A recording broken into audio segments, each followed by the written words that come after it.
This is about the time where I fall in because I'm feeling a little overconfident. Oh no! My name is Dr. Mike Lang.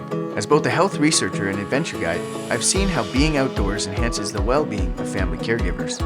Jeremy Saunders has also connected with hundreds of caregivers as the co-host of the Sick Boy podcast.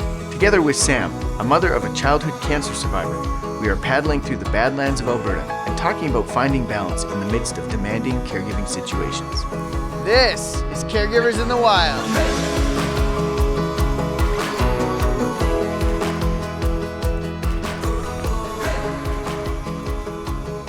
Awesome, look at this. All right, Jer. If it's 80% looks, we are 90% of the way there. Have you ever done this? Like stand-up paddleboarding? You know what? Okay, yes, but not like a lot.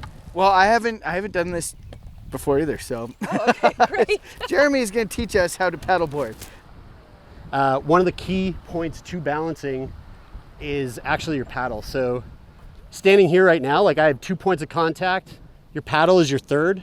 So if you feel like you're going to tip, you can literally take your paddle, put it into the ground or into the water and push to try to keep yourself up.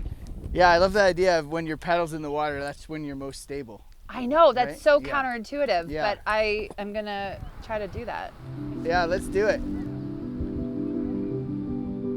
My daughter was 10 years old. She was diagnosed with cancer. She was diagnosed with rhabdomyosarcoma. When you're a parent and you're caring for them takes on a whole new meaning. And having to listen and understand and learn the information to keep your child alive. Oh, Jer! No! Okay. You're right. My instinct is to take my paddle out. How did you balance that? Like the trying to, glean as much info as you could while also juggling being a mom?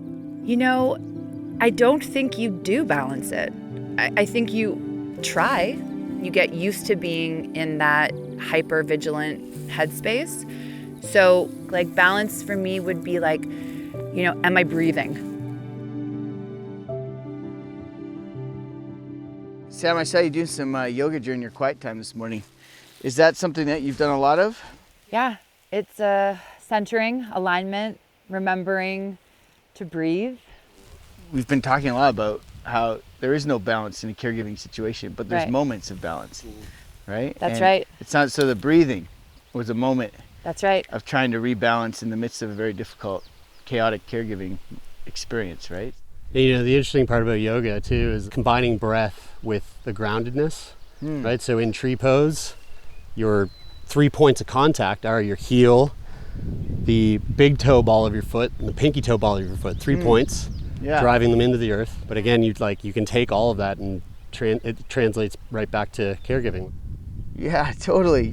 Like what are those 3 points of contact for you as a caregiver, right? Like it could be a spouse, a best friend, or practicing yoga. Yeah. Like we all have these people or activities or resources that help stabilize us mentally and emotionally. That's it. Yeah. Oh, look at that though. No way. Okay. No way. That thing's huge. That's got to be dinosaur. That is amazing. Look at the size of this. This one right here is definitely one. I realized that it's when you're out of balance that you become the strongest. I mean, even just physically, when you're out of balance, you're forced to use all of these little muscles and, you're forced to use parts of your body that you don't always use. And so it actually makes you stronger. And so from a caregiver's perspective, maybe it's okay to be out of balance because maybe that's how you're building your strength. So yeah, I think sometimes being out of balance is not such a bad thing. I feel like it's almost a necessity. Like the first day you got on the stand-up paddleboard, you're out of balance. There's not a lot of balance there. And in order to find balance, it's necessary for you to know what that imbalance feels like. Yeah. I think it just makes me think about how the key is just understanding that although it's necessary, it doesn't need to stay that way. Right? Mm-hmm.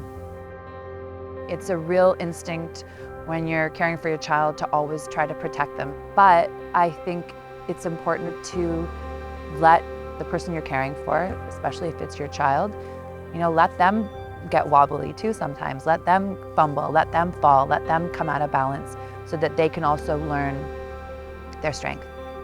Wow, what a cool thought.